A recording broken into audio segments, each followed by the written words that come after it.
There are a couple of examples of using the private file system in the module that we build in this video, but I wanted to briefly explain the conceptual idea behind the private file system. So the idea is that some websites require protection for certain resources that they want certain members to be able to access, but not others, and these resources are file-based.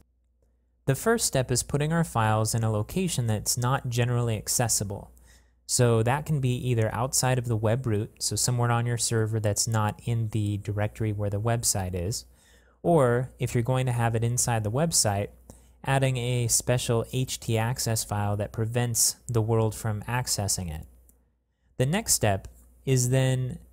delivering those files through a PHP script after performing certain access control checks and looping through that file and outputting it basically just like a file would be read on a site normally, but it's being sort of chunked through a PHP script. Now we'll talk about this a bit more when we look at how file downloads work in the private file system.